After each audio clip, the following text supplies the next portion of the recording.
E aí, pessoal, Marília do 9/7 aqui. Nessa aula a gente vai começar a mergulhar um pouquinho mais fundo nas águas da renderização. Essa é a minha parte favorita do processo todo, né? Configuração de materiais, fazer os testes de iluminação e ver todo o processo começar a ter forma. Mas antes da gente seguir configurando materiais, testando iluminação, eu quero te fazer uma pergunta sincera, tá? Quantas vezes tu já seguiu um passo a passo, um tutorial com o professor, e enquanto estava fazendo com ele, estava tudo lindo, maravilhoso. Mas aí quando foi aplicar essas configurações em um projeto próprio teu, o resultado já não saiu como tu esperava. Eu tenho certeza que isso já aconteceu muitas vezes contigo e eu sei o quanto isso te frustra, porque parece que o problema está em ti, que a pessoa te ensinou tudo, tu conseguiu fazer, mas na hora de tu aplicar isso com os teus trejeitos, com os teus projetos, tu não conseguiu fazer. Mas deixa eu te contar um segredo. O problema não é tu, o problema é o método.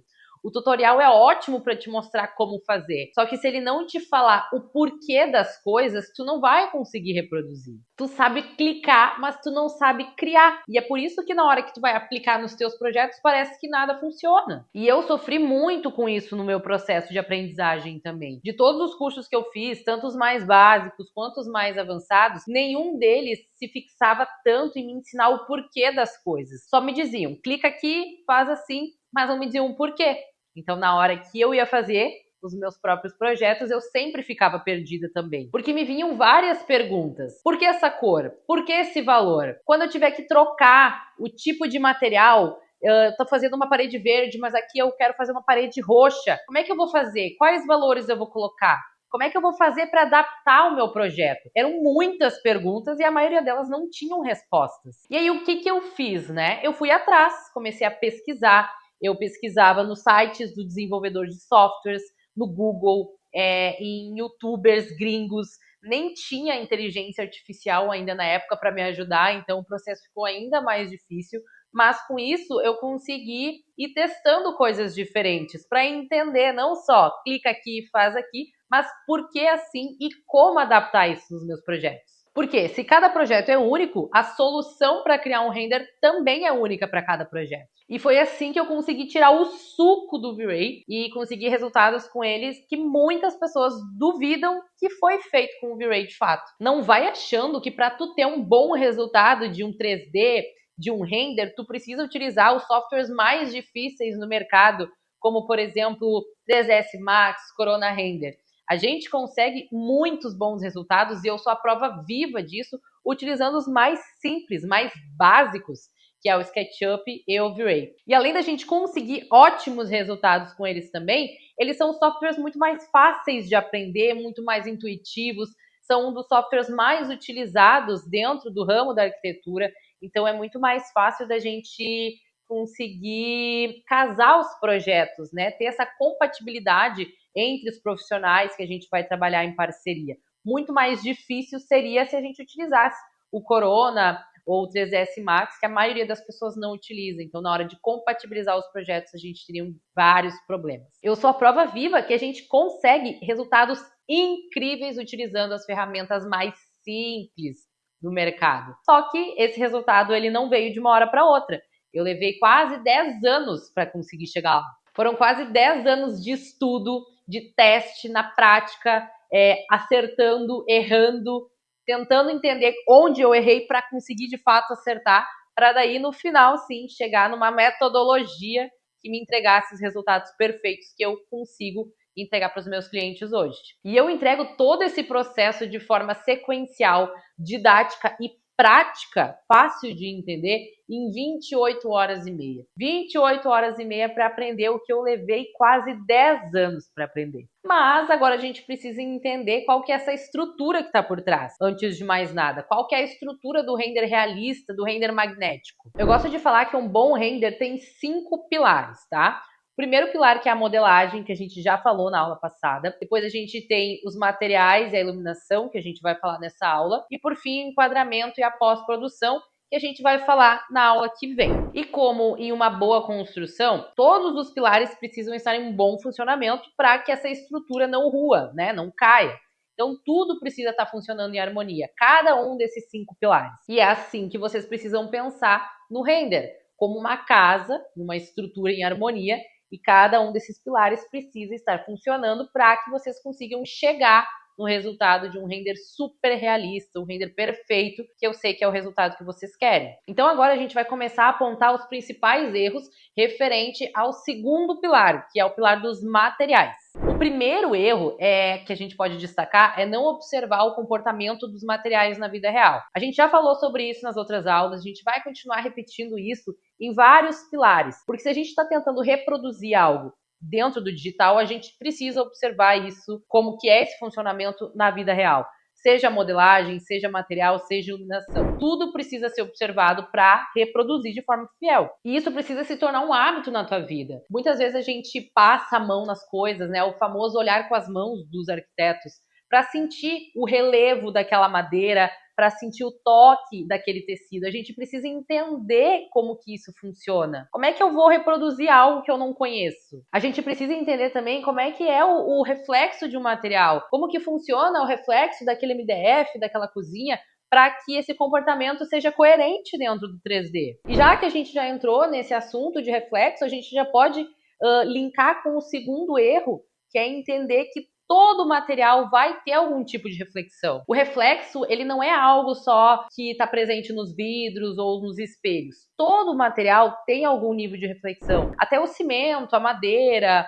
o tecido, ele vai ter algum certo nível, claro que cada um com uma intensidade, um comportamento diferente, mas ele existe. E sem isso, sem esse reflexo, o material vai ficar chapado, ele vai perder detalhe. E mesmo que seja em elementos pequenos, às vezes a gente não sabe exatamente o que está errado, mas o nosso olho capta coisas erradas. Deixa essa imagem desconfortável. E com isso a gente já pode linkar no terceiro erro da configuração de materiais, que é não configurar absolutamente tudo que está aparecendo na cena. Vai por mim. Aquele 1 minuto que tu vai perder para configurar a borrachinha que vai embaixo do pé da madeira que tu acha que não vai aparecer. Esse 1 minuto vai fazer diferença. Não vai ser uma diferença que, ai meu Deus, levei 1 minuto a mais para configurar o meu projeto. Mas na hora do resultado, tu vai ver essa diferença mesmo que tu não saiba conscientemente aonde que está essa diferença. Tá dando para entender? Por exemplo, eu hoje já tenho o meu olhar muito treinado. Então, eu bato o olho na imagem, se tem alguma coisa que não está configurada, eu vou olhar direto para aquilo, por menor que isso seja na minha imagem. Só que eu sei exatamente aonde está o erro, porque eu trabalho com isso todos os dias e eu olho para isso todos os dias. Quem não trabalha com isso também vai perceber o erro, mas ele não vai conseguir apontar, a cúpula daquele abajur não está configurada, mas ele vai olhar para a imagem e vai sentir um desconforto, vai sentir que algo está errado. Então, esse 1 minuto configurando a cúpula do abajur, configurando a borrachinha que tem embaixo do pé da cadeira, ele vai fazer diferença no resultado final.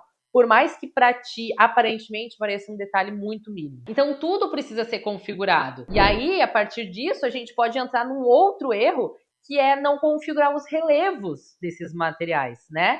A maioria das coisas que a gente tem hoje tem um certo relevo, né? Quando a gente tem os riscos dos veios na madeira, quando a gente tem a trama do tecido no sofá, a gente precisa saber configurar isso. E existem mapas, tipos de mapeamentos diferentes para a gente fazer essa reprodução, que é o normal map, o bump map, o displacement. E além de muitas pessoas não utilizarem, não saberem utilizar, as pessoas também não sabem a diferença entre eles. Mas, de forma resumida, o bump ele vai simular os relevos de forma superficial. Ele vai levar em consideração a forma como a luz rebate nesse elemento, sem criar, de fato, uma deformação da geometria. É mais como se fosse uma ilusão de ótica. O normal map é uma evolução do bump. Ele também não vai deformar a geometria de fato, ele vai trabalhar com essa ilusão de ótica, porém ele é um pouquinho mais avançado porque vai trabalhar com essa luz nos 3 eixos, né? X, Y e Z. A maioria dos materiais PBR, que são materiais um pouco mais evoluídos, que utilizam mapas para gerar o resultado final, vai utilizar o normal map como mapa de relevo em vez do bump map, por ser um material mais avançado também. Já o displacement é o único que vai realmente deformar a geometria dessa superfície.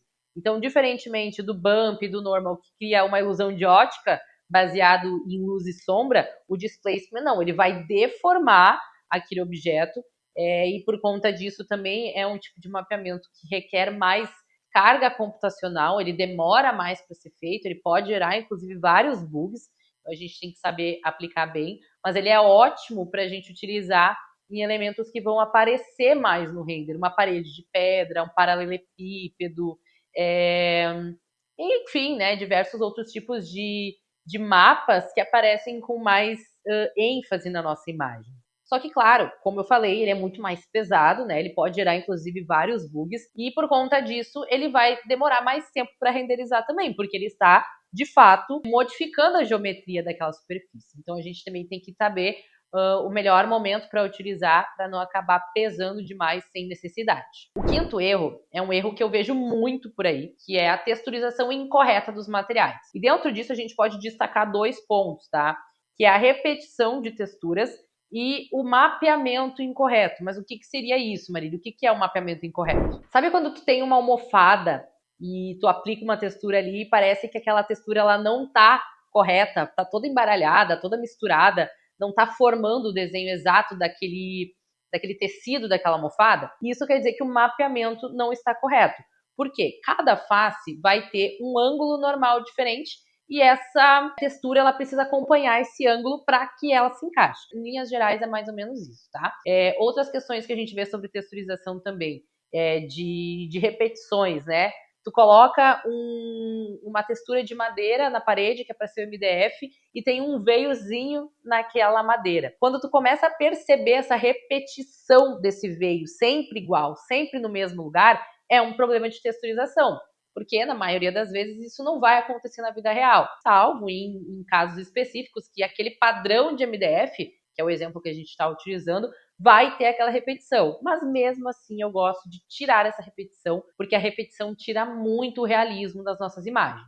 Texturizar não é tu simplesmente pegar uma imagem e colocar ali. A gente precisa ter cuidado com a escala, com a rotação, com a repetição de elementos, com o encaixe dela, principalmente em elementos que vão aparecer em grande escala na nossa imagem. Essa questão das texturas também foi algo que me gerava bastante desconforto durante o meu processo, porque eu não sabia muito bem aonde que eu ia encontrar uma boa textura, uma textura de qualidade que não tivesse emendas, que não tivesse repetições para utilizar dentro do projeto, né?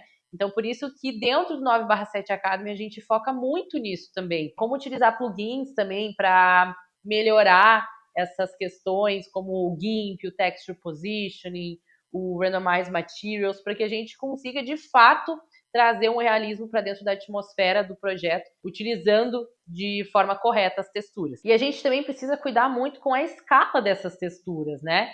Porque não adianta a gente aplicar uma textura de madeira em uma tábua, né, no chão, que vai ser o piso, e o tamanho dela equivale a 2 metros de textura, sendo que ali deveria ter 20 centímetros, 1,5 metro. Então a gente também tem que cuidar isso para que não fique incoerente o resultado. E continuando a falar sobre as texturas, a gente também tem que tomar bastante cuidado em relação à resolução delas, porque a gente vai configurar o nosso render para ter uma super resolução, para que a gente consiga dar zoom nesse render, e daqui a pouco a gente vai dar zoom na imagem e vai aparecer lá uma imagem com uma resolução de 512 KB, né?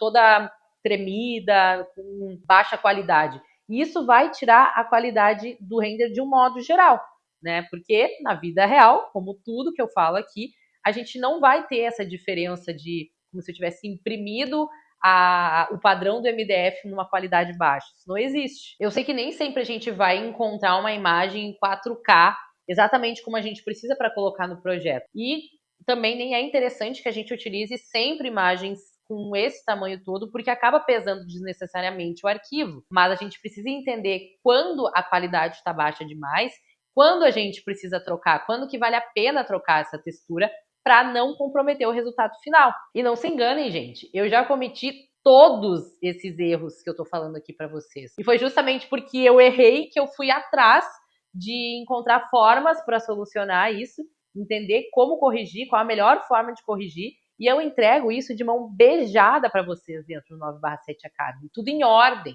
Mas já comecem, desde agora, a aplicar todas essas dicas que eu tô dando para vocês, desde a aula 1, dentro dessa aula aqui também, falando de modelagem, agora falando de materiais, daqui a pouco a gente vai falar sobre iluminação.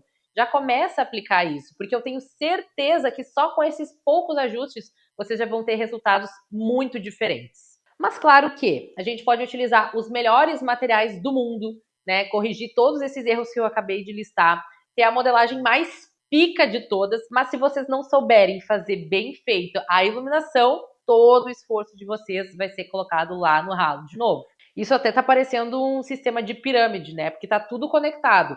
Um pilar não tá bem feito, todos os outros, por mais bem feito que eles estejam, não vão entregar um resultado bom. E é por isso que eu falo para vocês, para ter um resultado perfeito, a gente precisa ter praticamente tudo perfeito nos outros 5 pilares. A iluminação é o que dá profundidade, contraste, o que dá vida para a imagem. Quando ela está mal configurada, a cena fica chapada, sem volume, sem vida, sem emoção. E como eu acabei de falar, a gente pode ter os melhores materiais, a melhor modelagem, os melhores blocos. Se a gente não tem vida, não tem emoção na nossa imagem, que a gente consegue através da iluminação também, principalmente, a gente não vai convencer. E se a gente não convence, a gente não vende. E dentro desse mundo, acaba que tudo é uma venda. Seja a venda do teu projeto para o teu cliente, seja a venda do teu render para o teu cliente que é o arquiteto ou para a construtora. Tudo acaba sendo uma venda. A iluminação é uma das principais formas da gente criar sensações no observador. Seja aconchego, seja drama, seja frescor, tudo isso a gente consegue trazer com a iluminação. E é justamente isso que transforma uma imagem somente técnica em uma imagem que desperta sensações, que conecta, que cria desejo. E eu sei que a iluminação é um grande dodói para muitas pessoas, porque também era um grande dodói para mim. Eu já tinha uma modelagem bem feita, eu já sabia configurar também os materiais, mas eu ainda não conseguia chegar num resultado com a iluminação para deixar aquele resultado assim, meu Deus, esse render aqui tá muito bom. Sempre faltava alguma coisa e eu sabia que essa falta estava na iluminação. Eu não entendia muito bem quais técnicas eu ia utilizar para chegar naquele resultado equilibrado, de ter o interiores, por exemplo, com uma luz natural bem branquinha, mesclado com aquela luz artificial mais amarela, ou principalmente como utilizar a luz natural do sol entrando no espaço, dentro do interiores. Eu sempre queria fazer isso, mas eu não conseguia fazer, eu acabava me frustrando por isso, porque eu pensava, cara, como é que tô oferecendo esse tipo de serviço para as pessoas e eu nem sei fazer. Então eu ficava muito frustrada. E eu sei que muitos de vocês aqui também estão se conectando com isso, também estão sentindo essa mesma dor que eu senti. Então por isso que agora a gente vai focar nos principais erros e como corrigir isso, né, voltado para esse terceiro pilar, que é o pilar da iluminação. O primeiro erro que eu vejo, que para mim é um dos mais importantes, é de ter uma iluminação muito uniforme. Presta atenção no que eu vou te falar agora, tá?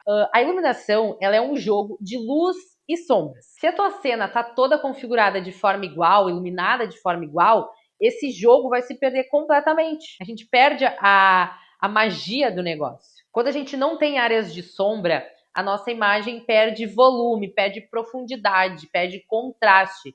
E isso que dá dramaticidade para a imagem. A sombra não é um problema, ela é parte da solução, porque com ela a gente consegue transformar, criar forma, deixar o espaço mais tridimensional e isso deixa o resultado mais natural também. E é só vocês observarem o bom e velho mundo real. A gente sempre vai ter um espaço onde vai ter mais luz entrando, como por exemplo aqui. A gente tem a luz entrando por essas janelas, a área mais do fundo, ela tá um pouco mais sombreada, porque a luz já não alcança aquele espaço da mesma forma com que ela alcança esse espaço aqui, e tudo isso vai criando esse jogo de luz e sombras. E é isso que cria a dramaticidade do ambiente. E eu até vou dar um exemplo para vocês de uma foto de um fisiculturista, por exemplo, uma pessoa super musculosa. Se tu vai colocar uma iluminação lateral vinda nela, a gente vai conseguir desenhar muito melhor os músculos dessa pessoa, né? Porque vai ter essa questão de luz e sombra sendo criada ali. Agora, se a gente vai tirar uma foto dessa pessoa com uma luz de frente, a luz ela vai vir toda uniforme de frente para essa pessoa, sem criar esse jogo, ela vai ficar chapada. Então vai parecer que essa pessoa é muito menos musculosa do que ela é. Estou conseguindo visualizar isso? E no 3D é exatamente isso. Se a luz vem sempre do mesmo ângulo ou de uma forma muito difusa, a gente vai perdendo a forma também. Mas quando a gente posiciona essa luz de forma estratégica, criando profundidade e contraste, o resultado salta nos nossos olhos, assim como os músculos do fisiculturista. Há uns anos atrás, quando eu ainda fazia estágio, eu tinha uma colega de trabalho que também fazia render, só que ela iluminava essas cenas de forma diferente do que eu. O que ela fazia? Ela colocava retângulos de luz gigantescos no forro, de forma invisível, para fazer a iluminação daquele ambiente, indiferente de como que seria o luminotécnico do espaço. Isso funcionava? Funcionava. O ambiente ficava super claro, porém ele ficava chapado, porque era luz demais, não era uma luz intencional e ela não era coerente com a vida real, porque ela não seguia o luminotécnico. Então esse é um erro que tu nunca mais vai cometer. A luz no render, ela precisa ter uma lógica, ela precisa ter um propósito, assim como a gente ilumina os nossos projetos na vida real. Se tu só jogar a luz por cima de tudo, tu vai perder o storytelling da imagem. E lembrem-se, a iluminação é uma das principais formas da gente criar atmosfera e emoções no observador. Então daqui para frente tu só vai iluminar as tuas cenas baseado no luminotécnico do projeto. Então, por exemplo, provavelmente vocês não estão enxergando aí, mas aqui a gente tem um perfil de LED. Então, na hora de fazer o render disso, eu vou colocar uma Rectangle Light ou uma Mesh Light nesse perfil de LED. Aqui, mais no lado direito, a gente tem algumas arandelas. Então, a gente vai iluminar o nosso render, o nosso 3D, utilizando aquelas arandelas como ponto específico e não colocando uma Rectangle Light gigantesca nesse forro. Aqui atrás, a gente tem um pendente. Então aqui a gente utilizaria uma Mesh Light, por exemplo, uma Omni Light, para fazer a iluminação, entendeu? Aonde tem spot, a gente vai colocar uma Yes Light, onde tem o perfil de LED, a gente vai colocar a Rectangle Light.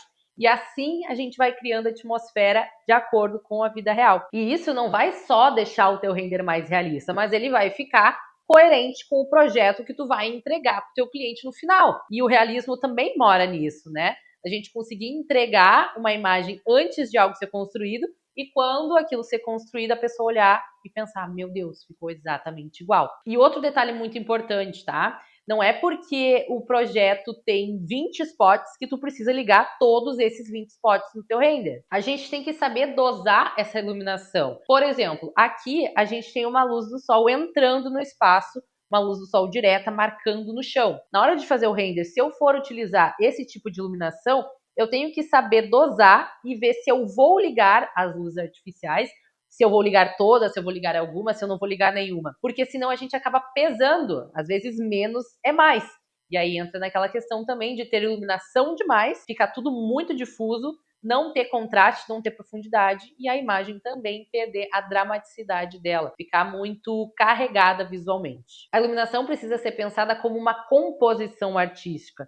Então a gente precisa saber qual ligar, quando ligar, para entender o que ela vai comunicar, qual sensação ela vai transmitir. E eu sei que parece muita informação, muita coisa para vocês cuidar, mas isso também é treinável. Ninguém nasce sabendo como equilibrar uma luz como um diretor de fotografia. Isso é uma sensibilidade que a gente constrói ao longo da vida, com a prática. E no 9/7 Academy, a gente tem aulas ensinando como e quando utilizar cada um dos tipos de luz do V-Ray, como a Rectangle Light, a Omni Light, a Sphere Light, a Mesh Light, Spotlight e a Yes Light, além da Dome Light e a V-Ray Sun também. E além disso, a gente tem 6 aulas de testes de iluminação para entender na prática como utilizar, como fazer, como mesclar os tipos de iluminação diferentes em cada tipo de projeto diferente para trazer essa dramaticidade e não ter uma cena sem alma, sem vida. Então assim, tu não aprende só a configurar, mas aprende a escolher qual é a melhor ferramenta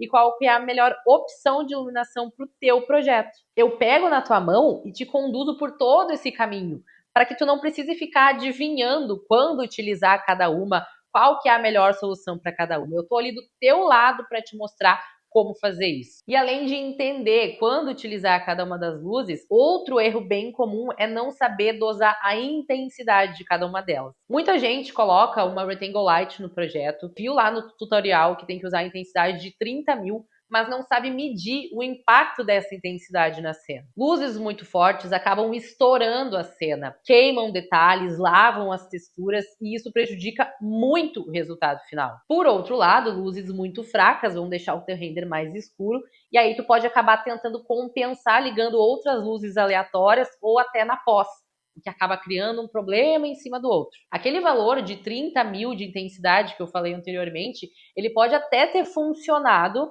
em algum arquivo, só que ele não vai funcionar igual em todos, porque a intensidade que a gente vai colocar numa luz depende de vários vieses, como por exemplo o tamanho desse ambiente, a quantidade de luz que a gente vai ter ali, a exposição da câmera que a gente está utilizando dentro das configurações de qualidade, como a exposição que a gente está utilizando lá na Frame Buffer.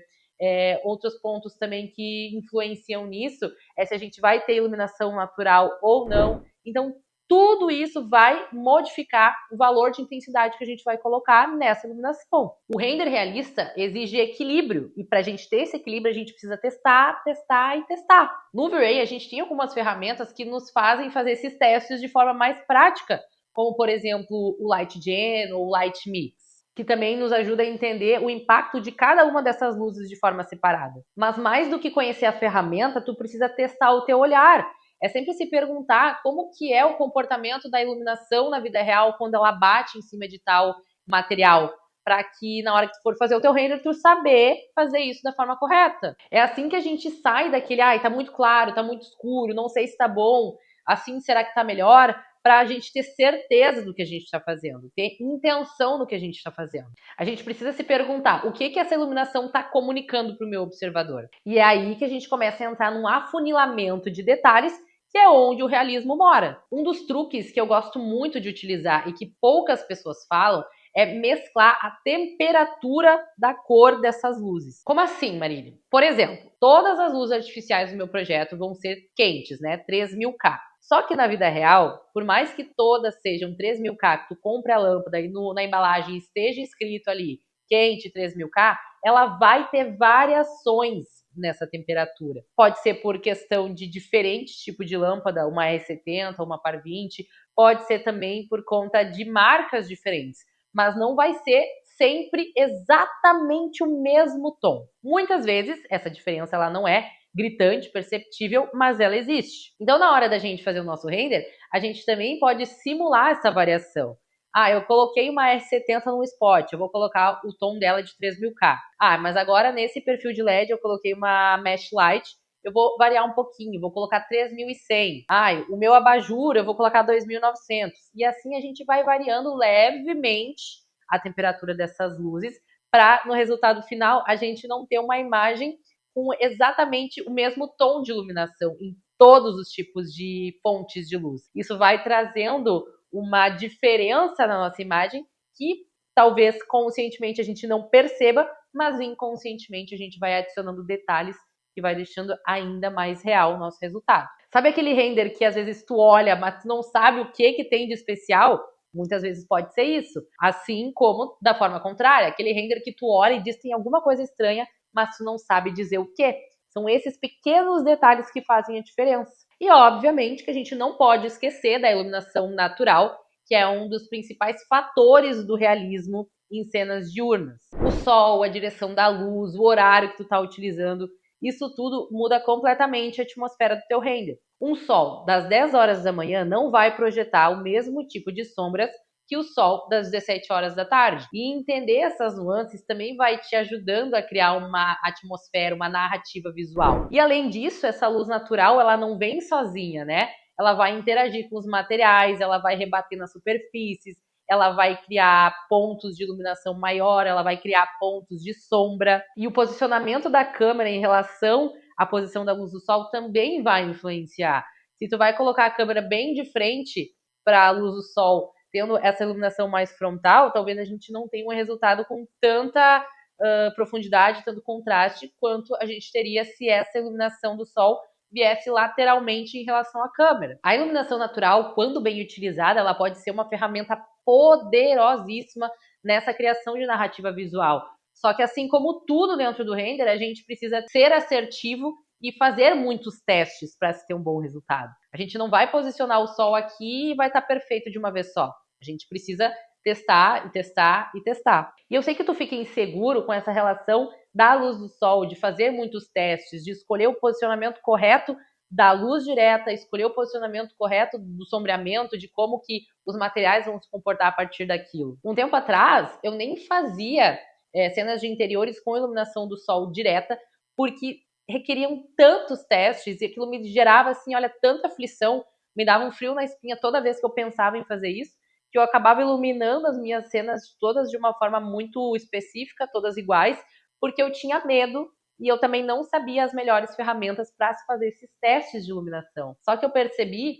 que a iluminação natural, direta do sol, era a que mais me dava resultados incríveis para as minhas cenas. Então eu passei também a entender como que eu poderia utilizar isso da melhor forma. Só que a minha vida mudou quando o V-Ray colocou uma nova ferramenta aí, que é o Light Gen, que basicamente vai nos dar vários testes já renderizados, mostrando a iluminação do sol, mostrando o sombreamento também, sem que a gente precise fazer 1 milhão de testes modificando cada ângulo de rotação do sol e de altura do sol. Ele já nos dá isso de forma mais automática, então a gente consegue ver em previews todas essas miniaturas e aí, a partir disso, escolher qual que é a melhor posição do sol que funciona com a nossa cena. Isso diminui muito a quantidade de testes. E quando entrou essa ferramenta, aí sim, eu consegui deslanchar aí os meus resultados em relação à iluminação de interiores. Então, essa ferramenta é uma mão na roda, tanto para quem é iniciante quanto quem já é mais avançado, porque a gente não precisa ficar se valendo da tentativa ao erro, né? A gente vai lá, faz um monte de miniatura e vai escolhendo qual que é a melhor solução para cada tipo de projeto. É só gerar, testar e aplicar e pronto. E, obviamente, eu te ensino a utilizar essa ferramenta dentro do 9/7 Academy, mostrando como fazer os testes, o que cada tipo de iluminação vai comunicar, como ajustar depois e, principalmente, como mesclar essas duas iluminações, a iluminação natural com a iluminação artificial. Porque o segredo de um bom render não é só saber escolher entre a luz natural e a luz artificial, mas principalmente saber mesclar as duas. E essa sensibilidade, ela vem com a prática, né, com o olhar treinado, mas também com uma orientação certa. E é exatamente isso que eu te ofereço. Um método que vai te tirar da insegurança e te colocar no controle do negócio. Dentro do 9/7 Academy, a iluminação é tratada como um dos pilares centrais do hiperrealismo. Lá tu aprende um método estruturado que vai desde o entendimento técnico da iluminação até um refinamento artístico. Como definir a luz principal, como calibrar o tom certo da iluminação, as sombras também, e como fazer essa atmosfera emocional a partir da iluminação. Esse é o ponto que diferencia aquele artista que cria imagens técnicas daquele que cria soluções visuais, sensações visuais. E é isso que o método ensina. Como transformar luz em emoção e técnica em magnetismo. E para finalizar essa aula, eu vou te mostrar um passo a passo de como configurar da forma correta as iluminações da tua cena. Então, para o que tu tá fazendo aí, se tu tá fazendo outra coisa, junto com o momento que tu tá assistindo essa aula, pega o papel e caneta e anota, tá? Porque é de ouro essa dica. Então, o primeiro passo que tu precisa fazer é definir qual que vai ser a iluminação principal do teu render. Se vai ser a luz natural, então tu começa configurando ela. Se vai ser com a V-Ray Sun, se vai ser com uma Dome Light, tu precisa configurar essa luz primeiro. Vai definir o posicionamento da luz, se vai ser uma luz natural difusa ou se vai ser uma luz natural direta, como que se comporta as sombras, qual é a intensidade dessa iluminação. Depois que tu definiu tudo isso, tu vai para o próximo passo. Qual que é o próximo passo? Definir uma luz secundária. Aí a gente vai para uma hierarquia de luzes. Qual que tu acha que vai ter mais importância naquele projeto? É o perfil de LED? Não. É o spot. Define qual que é o mais importante e aí tu vai testar essa segunda luz. Tu nunca vai testar todas as luzes de uma vez só, todas elas ligadas de uma vez. Tu vai ligando uma a uma, porque assim tu vai conseguir entender onde está o problema quando tiver, qual que está muito fraca, qual que está muito forte. E aí, quando tu for ligando cada uma das luzes artificiais, tu vai entendendo qual é o impacto delas dentro da tua imagem, dentro do teu render. Marília, o meu render estava perfeito quando eu estava só com os spots ligados. Quando eu liguei o meu perfil de LED, ficou muita informação. Então, tu já sabe a resposta. Não precisa ligar o perfil de LED se ficou demais. Se antes, somente com a luz natural do sol, mas os spots estava perfeito, então é assim que tu vai deixar. Outro ponto crucial, tá? É a coerência das sombras. A dureza ou a suavidade dessa sombra, ela precisa ir de encontro com o tipo de iluminação que tu tá fazendo. Então no V-Ray, por exemplo, tu pode controlar isso aumentando ou diminuindo o valor de size multiplier da sunlight para deixar essa sombra mais ou menos dura, ou também no shadow radius, quando for o caso de iluminação artificial.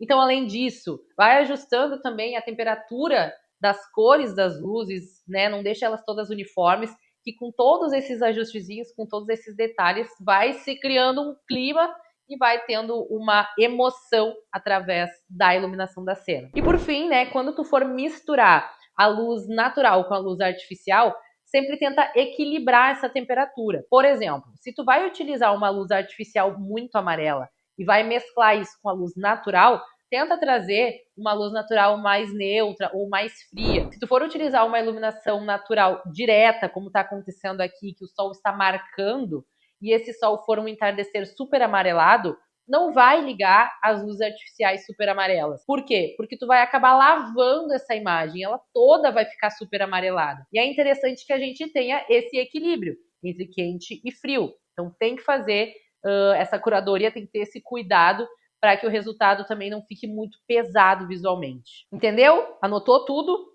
Gente, eu juro para vocês que depois que vocês entendem de fato o processo, vocês vão ver que não é tão difícil quanto parece, não são tantos detalhes quanto parece. Isso tudo se torna automatizado. E agora que tu já entendeu os principais erros, os truques, os ajustes que a gente pode fazer em relação aos materiais e à iluminação, eu quero te fazer refletir. Será que tu tá pronto para continuar tentando sozinho, no escuro, ou tá na hora de tu ter um método que vai te mostrar como fazer isso de forma clara?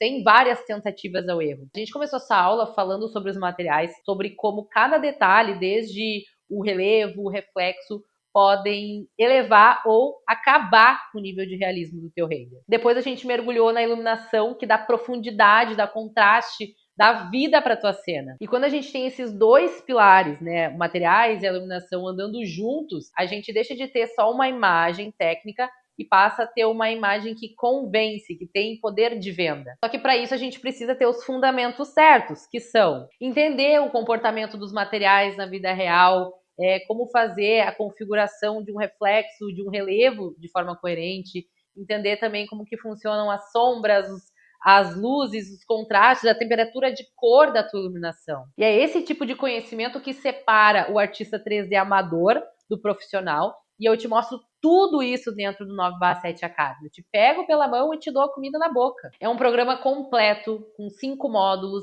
194 aulas prontas, é uma metodologia testada e validada por mim, que já ajudou muitos outros artistas a transformarem os seus resultados. E agora, na Black Friday, tu garante acesso a mais de R$ 1.500 em conteúdos e bônus por quase metade do valor e ainda com acesso vitalício. Essa oferta vai ser revelada no dia 15 de novembro, às 14 horas, ao vivo comigo no Zoom. E o link desse encontro vai ser divulgado dentro do grupo exclusivo da Black. Mas, gente, fiquem ligados, porque a janela de abertura das vendas vai ser muito rápida, vai ser um tempo muito curto. Então, quem realmente tem interesse em melhorar os seus resultados, em alavancar a sua carreira, já tem que ficar preparado com o cartão de crédito na mão, porque a oportunidade vai ser muito rápida, vai voar. Então, essa é a tua oportunidade de parar de se frustrar, de não conseguir entregar os resultados que tu quer e te posicionar como um profissional super bem reconhecido, super bem valorizado e poder cobrar mais de R$ 1.000 por cada imagem que tu vende. Mas por essa aula é isso, eu não quero me estender mais. Na próxima aula a gente vai falar sobre os 2 últimos pilares dessa estrutura toda, que é o enquadramento e a pós-produção, e de bônus ainda vamos falar sobre o poder da inteligência artificial dentro desse mundo. Espero que tenham gostado e até a próxima!